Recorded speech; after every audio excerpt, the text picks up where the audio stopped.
What is up, RosterWatch Nation? Welcome back to the show. This is Top 10 Thoughts from Week 11 going into Week 12. I am Cody Carpentier, your host. You can find me on Twitter at Cody Carpentier. We got a big week this week. We're coming off of what I tab as kind of the make or break part of the NFL season going into Thanksgiving. This is really when, working in the fantasy space, everything gets going at a slower pace. Everything to this point has been hyper fast. We've gotten here quickly, and now is when the grind gets going. And now is when you really see what teams separate themselves in the NFL standings. And I'm going to talk about that. One of my top 10 takeaways this week is it feels like everything's pretty aligned as far as the NFL standings go going towards the NFL playoffs. But we'll get into it. We're going to start off first and foremost with the number 10 takeaway of the week. That is Myles Garrett for MVP ? Last week, we discussed CJ Stroud, Jared Goff potentially being in that discussion. This week, I want to bring that energy towards Myles Garrett. The Cleveland Browns have won 5 of their last 6 games. The one game they lost was in Seattle. They lost by 4, and that was a PJ Walker start. They've been pretty hot coming out of the bye in Week 5. They beat San Francisco. They've beaten Baltimore, Pittsburgh. They got wins over Arizona and Indianapolis. And, of course, that slight loss up in Seattle. That's a tough place to play. But now they're on a 3-game win streak, and they are the next ones to go to Mile High to take on the Denver Broncos at 4:05 this coming Saturday. So that's going to be a big, big matchup as, like I said, the Cleveland Browns are 7-3, just a half game back of the Baltimore Ravens, a team that they just beat just 2 weeks ago. They've split the season series with them.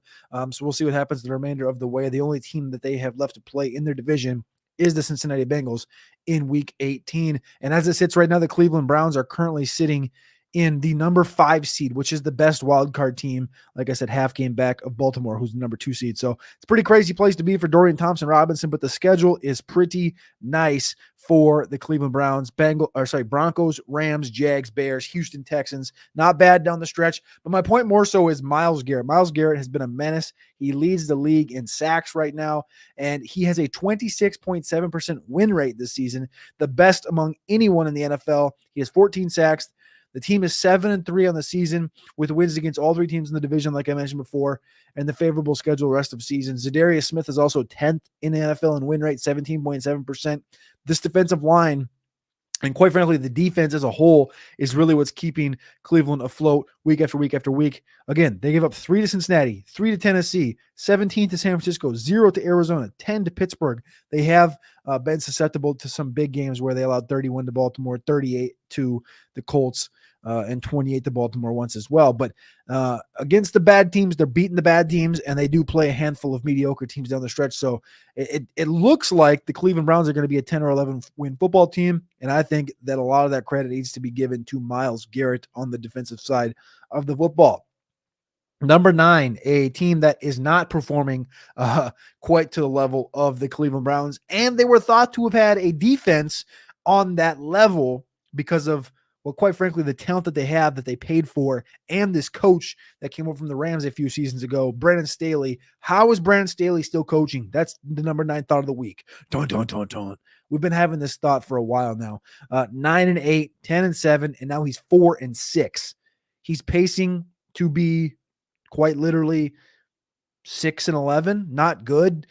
Chargers have allowed 21 plus points in 7 out of 10 games. 21 plus points in 7 out of 10 games. They're 2-5 in that stretch. Their defense has been predominantly healthy all season, which has been a big part of this whole thing. The Chargers have scored 21 plus in 4 of those 7, and they're 1-3 in that stretch. So when the defense does show up, the offense doesn't. When the offense does show up, the defense doesn't.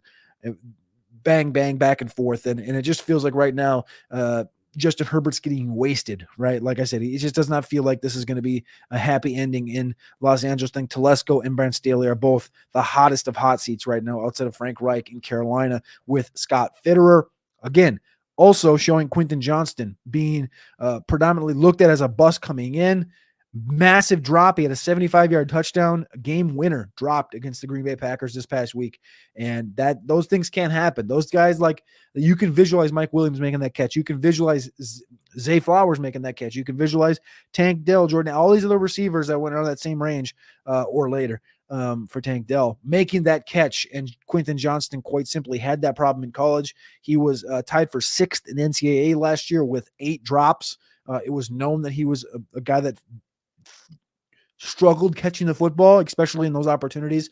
So not looking good for the Los Angeles Chargers. Finally, a year where they've been pretty healthy on defense, and now they just can't win football games. Number 8, Devon Achane is amazing, but this was the exact reason we faded him during the rookie draft process. He's 185 pounds with prior injury history. Yes, he's a top 5 back in 3 consecutive games this season, but he didn't play in the last 5 games. And then he comes back, has 2 touches, and re-injures his knee. He's starting to hurt you more than help you. I'm not saying he's trash by any means. I think he's a really, really good, really, really talented running back. But this is the risk you pay, and this is the risk you play with an undersized, super dynamic player like this. He's a sprinter. He's not a football player. That's just kind of the art. I don't want that to be taken in derogatory form, but that's what he is. Think about Reggie Bush, Percy Harvin, Deebo Samuel, Javid Best. Some are bigger than others. I know Deebo's over 200 pounds, but that's the historical thing. That's the others had those same question marks. The talent they had in immense level, but the usage types and their abilities, all those things are brought together, and that's what worried us about Devon Achane. And yes, again, like I said, he gave you 3 massive weeks early this year, but then he sat on your IR, and now you got him back, and you probably lost this week if you played Devon Achane, sadly, because he had 2 touches and was re-injured. So he's starting to hurt you more than he is to help you, especially in seasonal. But that's just the art, and that's the question, and that's why you stayed away from that in the rookie draft process, because it's historically a massive question mark. Number 7, Dontavian Wicks and Jaden Reed look more promising than Romeo Doubs and Christian Watson for the Green Bay Packers in their offense. Christian Watson, we saw last year, have a torrent touchdown pace, but struggled to stay healthy with hamstring and soft tissue injuries. Continuing to happen again this year. He did catch a touchdown this weekend, as did Romeo Doubs. Romeo Doubs is about as consistent a 2-catch, 38 yards touchdown guy as you could write up. You could, if I had to guess anybody's stat line in any given week, that would be the stat line I would guess is Romeo. 2 for 38 touchdown, 2 for 38, 2 for 38 touchdown, et cetera, et cetera. I think he's a dependable 3. But when you look at what this offense is and what these guys have come to the table with, Green Bay's done a great job the last 2 years drafting receivers and tight ends, right? Kraft is a great tight end. Musgrave, a clear top 12 tight end right now I would say in Dynasty for fantasy football purposes. In the NFL, I think he's no question a top 15 guy. At wide receiver, Christian Washington showed that dynamic ability last year. Romeo Doubs showed some consistencies and some dependabilities, and as he's grown through and matured in the NFL. Dontavian Wicks is showing 2021 Virginia Cavalier Dontavian Wicks, and this is exactly what Alex and I talked about. We were like, this guy is he's very, very talented. I don't remember I wish I could pull this. I could probably pull this up right now, who my comp was for Dontavian Wicks, but I want to say I had 2 comps for Dontavian Wicks going through the process, because it was, 2021 Dontavian Wicks and 2022 Dontavian Wicks. And 2021 was a prolific wide receiver that had immense upside, immense abilities. And then 2022, he dealt with some injuries and some outfield stuff. There was Michael Gallup was my comp for Dontavian Wicks. And I think that rings true. Michael Gallup's a guy that has injury problems, misses some time, and then also the upside of Michael Gallup is immense, and you're seeing that with Dontavian Wicks. Not really much needs to be said for Jaden Reed. This is a guy that we've talked about on end over the course of the last year. He talked about himself at the Senior Bowl being a Kadarius Toney type. I said Percy Harvin type. Others have said Antonio Brown. Jaden Reed's upside is immense. Scored a touchdown rushing this week, had a number of targets. My question is Wicks and Reed a better duo for Green Bay than Doubs and Watson? And I'm not saying that you need to get rid of both of those guys, but I think my boy Matty Cuem did make a good point last night on the Executives of Fantasy Football YouTube channel, saying, I think next year or this next offseason, you could see Christian Watson traded because of the dependability that Dontavian Wicks and Jaden Reed have brought to the table, coupled with the tight end. So I think that's very, very interesting in the artifact that is Dontavian Wicks at the wide receiver position. And we've talked about him on Undercovered Ops over the course of the last 6 weeks as well. And he was a top 10 thought back in week 2. Dontavian Wicks was. He was an honorable mention where he went 2 for 40 and 1 against the Atlanta Falcons, and he had an opportunity to score another touchdown over A.J. Terrell on that one. Number 6, Russell Wilson is playing as good as anyone right now. 74% completion percentage, 760 yards, 82 rushing yards, 7 touchdowns, no interceptions, and he's 4-0, most importantly. It's the first time in Wilson's career since 2015, the year that they lost the Super Bowl to New England. It's the first time since 2015 that Russ has won 4 straight games. He won 4 straight games and has thrown 0 interceptions in that time frame. First time since 2015, the year they went to the Super Bowl. Russell Wilson has brought this team together, and the Broncos are top 5 in turnover differential. They're not giving the ball away, and they're taking the ball away. They've had multiple games with 3+ turnovers taken. The defense has given up fewer than 212 passing yards in 4 straight games against Josh Allen, Patrick Mahomes, Joshua Dobbs, Jordan Love. I love everything I'm seeing from the Denver Broncos right now. That one last night was pretty painful as a Viking fan to see the Vikings continually stop them to field goals. And then late in the game, Cortland Sutton goes up and just snatches that ball away from Mekhi Blackman. So Russell Wilson's playing as good as anyone right now at the quarterback position. The best touchdown to interception ratio in the NFL this season. They're playing good. They're 5-5 and they're a game out of the playoffs. You got to respect it. You got to believe and trust in it. And like we talked about just a minute ago, they're playing the Cleveland Browns at home this week with another chance to grow and expand. That is 4 straight wins against Packers, Chiefs, Bills, and Vikings. The next couple are at home against Cleveland. Then they travel to Houston and to the Chargers before a December 16th Saturday matchup with the Detroit Lions in Detroit. 3 straight road games. Number 5 on this week's top 10 thoughts. Kareem Hunt, Ty Chandler, and Devin Singletary are leading the pack for late season league winners. Hunt has scored in 5 straight games before not scoring in week 11. His schedule is favorable over the next 5 weeks. Chandler finishes running back 16 on the week, despite seeing less than half the snaps that Alexander Mattison did. He outpaced him 7.3 to 4.5 in the yards per carry range. He caught 4 of 4 targets for 37 yards. And then Singletary on his own nearly doubled down what he did last week with 31 touches for 150 yards and a touchdown. This week, 24 touches, 112 yards and a touchdown.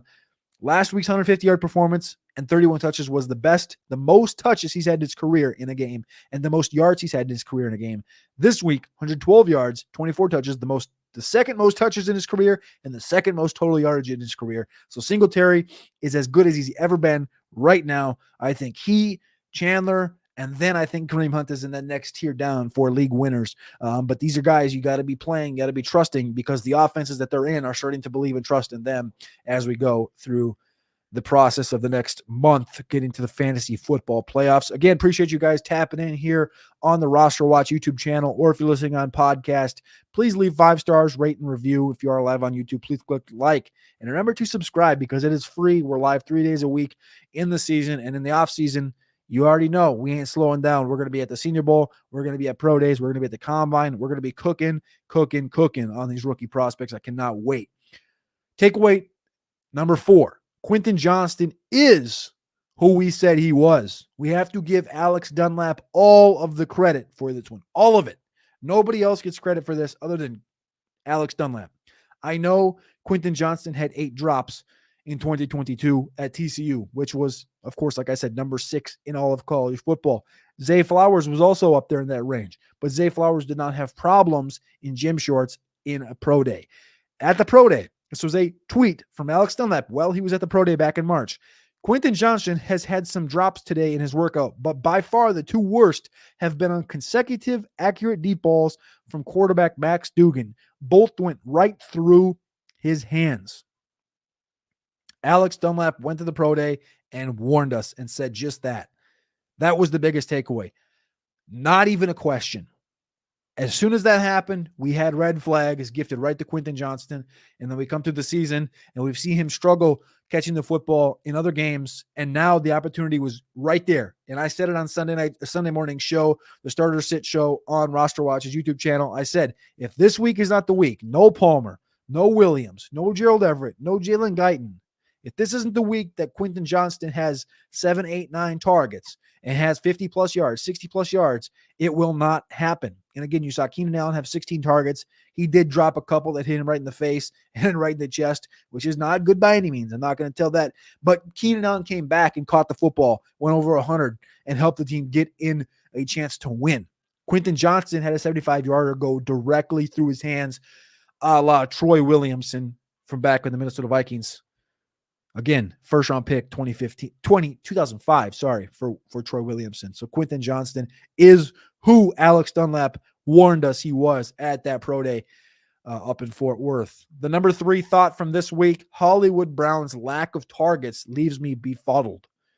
Over the last 2 weeks with Kyler Murray, he's been wide receiver of 56 and 62 with Kyler Murray. Whereas Rondale Moore is number 1 in the NFL right now with 4.5 yards of separation per route run. He had a 41-yard touchdown on Sunday in the first quarter and then was not targeted again. So I guess you could say to a certain extent, Hollywood Brown and Rondale Moore's lack of targets, I guess this weekend at least. Greg Dortch had 8 targets, 6 catches, and 76 yards. All 3 of these guys we know are 180 pounds sub for some. And then last week, in week number 10, Rondale Moore had 8 targets and 5 catches. So Rondale had his week last week. Greg Dortch had the 8 targets this week. Are we praying and hoping for Hollywood to get his 8 targets next week? I hope so. I'd like to see that, but we haven't seen it yet. And it's kind of befuddling because we've seen the connection of Kyler and Hollywood Brown be there forever, right? All the way back to the Oklahoma days. And then now in Arizona, it's continued to build. And now because Kyler missed a couple, he missed the first half of the season, the connection's just gone. I don't know how much I believe that, but I guess if other guys are creating separation, Hollywood's getting the number one cornerbacks. It makes sense. The Cardinals do get the Rams this week. The Cardinals sitting at 2-9. They have the Rams, and then they travel to Pittsburgh. So there should be plenty of opportunities for Hollywood, but I'm still worried about his fantasy output, especially as we enter the fantasy playoffs. The number 2 thought of the week, Jaylen Warren is a starting running back and should be treated as such. I know we've talked about in the past other guys that have gotten the opportunity like Isaiah Spiller, Chuba Hubbard, to a certain extent, Alexander Madison, until he started to find a running mate in Cam Akers and Ty Chandler. He really didn't get going to this certain extent. But Jaylen Warren is a guy that I do believe cannot quite take the bell cow role on, but I think he can take the alpha role of the two. So I think he can still play alongside Najee, but I think he should be definitely getting a much greater improvement of workload. That may not mean he should get the bell cow workload, like I said, but it means he should be running more than 10 routes a game, getting more than 10 carries per game. Warren has 48 fewer carries. Listen to this one here. Warren has 48 fewer carries than Najee Harris, but only 6 fewer yards. So over the course of the next 3 games, if Warren averaged 12 carries per game, he could have negative 2 yards per game. 12 carries minus 2 yards over the course of the next 4 games, and he would equate what Najee has so far. That doesn't make any sense to me or to you because I just explained it probably in a goofy way, but 48 fewer carries, 6 fewer yards makes no sense. Warren has 35 first downs in the season. Harris has 29, and Warren's averaging 2.2 more yards per touch on the season than is Najee Harris. You're starting to see the team get upset in the locker room. Najee Harris was asked, is this a team deal? Is this an I deal? Like a team deal or a me deal? And Najee basically said, I don't want to answer that question. So that basically tells you that there's some lost trust within that locker room, which is definitely abnormal for a Mike Tomlin-led team outside of course, Le'Veon and Antonio Brown over the last couple of decades. Definitely interesting, but I think Jaylen Warren, he's deserving of the 70%, not the fucking 30% up there in Pittsburgh. And if they're going to continue to make this stretch run, he needs to be heavily involved. The number 1 thought of the week is kind of couples right in with Pittsburgh. The 2023 NFL playoffs are starting to take shape. Every year, about half of the teams in the playoffs turn over. Last year, the AFC had Buffalo as the number 2 seed. Cincinnati is the number 3 seed, and the Chargers as the number 5 seed. Of course, they lost to the Jacksonville Jaguars. They're combined 15 and 16 this year, all on the outside looking in. Cleveland, Houston, and Pittsburgh are in. unlike Cleveland and Houston, the Steelers seem to be kind of done with Kenny Pickett, kind of like what I was just mentioning about the team deal. And Russ has the Broncos cooking, and they're kind of on a run right now. So that's the one thing where I think if anything is going to change from here on out, it is the Pittsburgh Steelers are going to fall out and the Denver Broncos are going to get in just based on the schedule and kind of the situation that we're dealing with down the stretch. I know Pittsburgh plays Cincinnati this week. Kind of a decent game. It's going to be in Cincinnati. We'll see what Cincinnati team shows up. Arizona, New England, Indy, pretty easy. Cincinnati again, then Seattle and Baltimore. So I could definitely see Pittsburgh ending up kind of in that 6 or 7 loss range. Whereas you look at the Denver Broncos and what they've done so far this season, their schedule is pretty easy, I would say, from here on out. I know they have Cleveland this week, which is pretty difficult, but then it's Houston, Chargers, Detroit, New England, Chargers, Raiders. They're 5-5. I could see them sitting about that 10-7 range as well. So that's kind of the one that I'm keeping my eyeball on. But I think I'm going to talk about the NFC here next. 13 of the 14, I think, are pretty close. In the NFC, Tampa was the 4 seed at 8-9, of course, winning the NFC South. The Giants made the wild card with the number 6 seed last year at 9-7-1. Neither of those teams are in right now. The New Orleans Saints are 5-5 in that NFC South spot, just a game ahead of Tampa and Atlanta. And the Detroit Lions, of course, are 8-2. Quite literally one game behind where they were last year. They were 9-7 last season. Detroit's already 8-2. The best start Detroit has had in 60 years. So it's mighty impressive. In conclusion, I think it's my distinct honor to announce that as of Thanksgiving, that is happening on Thursday, 13 of 14 teams for the 2023 playoffs are currently in the playoffs. When you look at the NFC side and the AFC side, like I said, the only one that I have questions about at this current stage is Pittsburgh falling out and a Denver or a Buffalo entering. Buffalo, I don't have much trust in. Denver seems like the hottest team right now. Definitely on the AFC side, they have the longest win streak in the NFL. 5-5. Russ is cooking. This defense looks monumentally better. What they're getting out of Jonathan Cooper, Nick Bonito is fantastic. Talked about Nick Bonito, if you remember, if you're an OG for the Top 10 Thoughts show back in like week 2 or 3 after they got dusted against Miami. Nick Bonito is a Pro Bowler. He's waiting to be a Pro Bowler. I'm telling you right now, it's coming around the block. But I think Pittsburgh falls out and Buffalo or Denver get in. And on the NFC side, everybody else is 2 games out of the playoffs right now. Minnesota, Seattle, Dallas. I don't see them falling out. Potentially that New Orleans gets caught by Atlanta or Tampa. But right now, the quarterback situation in Atlanta, I don't see it getting better. I know there's plenty of talent there, but I don't see it getting better. And Tampa is what it is, especially if there's injuries to Kalijah Kancey and others. That has been the Top 10 Thoughts. I am Cody Carpentier. You can find me on Twitter at Cody Carpentier. And this is the top 10 thoughts of week 11 going into week 12. Please click that like button, click subscribe, stay tuned in, and always stay tapped in here at RosterWatch on YouTube. And if you're listening on podcast, we'll see you guys tomorrow with the Waiver Wire with Alex Dunlap and the Trashman. See you later.